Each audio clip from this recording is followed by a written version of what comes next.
अधूरी मोहब्बत का आखिरी खेल। दिल्ली की सर्द रात थी। सड़क पर धुंध फैली हुई थी और हल्की बारिश पुराने जख्मों की तरह चुभ रही थी। कबीर अपनी कार में बैठा सिगरेट पी रहा था। उसकी आंखों में नींद नहीं, सिर्फ इंतजार था।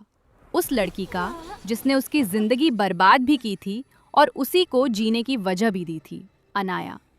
3 साल पहले कबीर एक साधारण लड़का था। मिडिल क्लास फैमिली, छोटे सपने और शांत जिंदगी। दिन में कॉलेज, रात में कैफे में काम।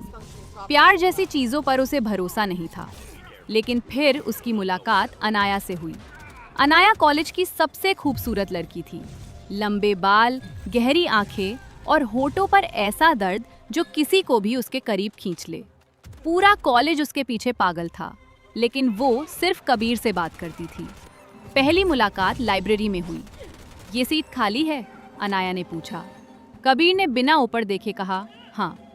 लेकिन जैसे ही उसने नजर उठाई, वो कुछ सेकंड तक बस उसे देखता रह गया। अनाया मुस्कुराई, इतना भी मत देखो, प्यार हो जाएगा। उस दिन के बाद दोनों रोज मिलने लगे। देर रात तक कॉल्स, चोरी छिपे मुलाकातें, बारिश में बाइक राइड, सब किसी फिल्म जैसा था।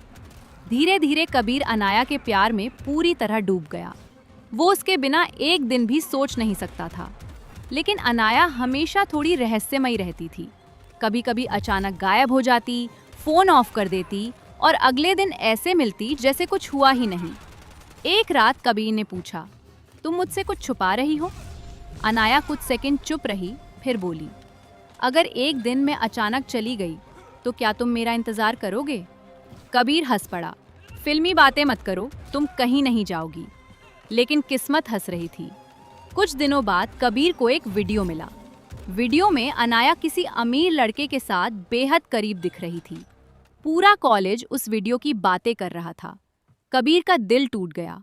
उसने गुस्से में अनाया को कॉल किया, तुमने मुझे इस्तेमाल किया। अनाया सिर्फ रोती रही।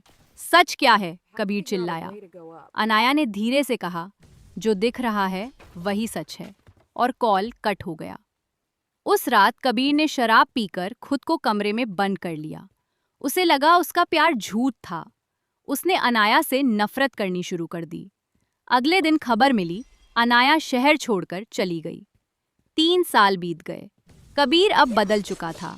बड़ा बिजनेसमैन बन गया था। पैसे, गाड़ियां, नाम, सब था उसके पास। लेकिन अंदर से वो अब भी टूटा हुआ था। एक रात उसे अनजान नंबर से कॉल आया। कबीर, उधर से वही आवाज थी।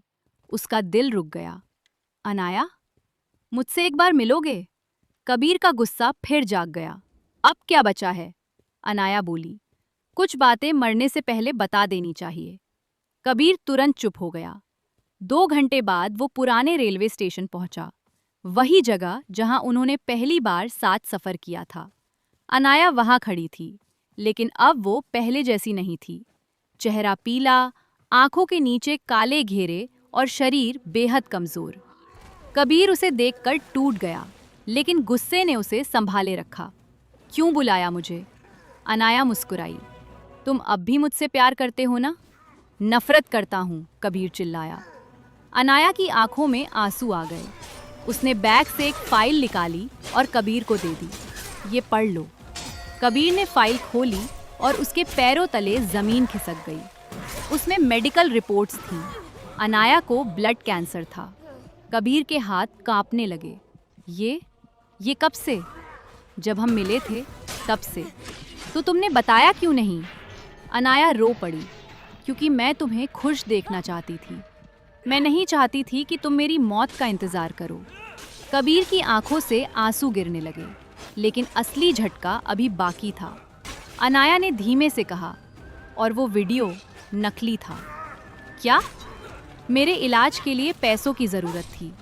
उस लड़के ने मदद की, लेकिन बदले में उसने मुझे तुम्हारी ज़िंदगी से दूर होने को कहा।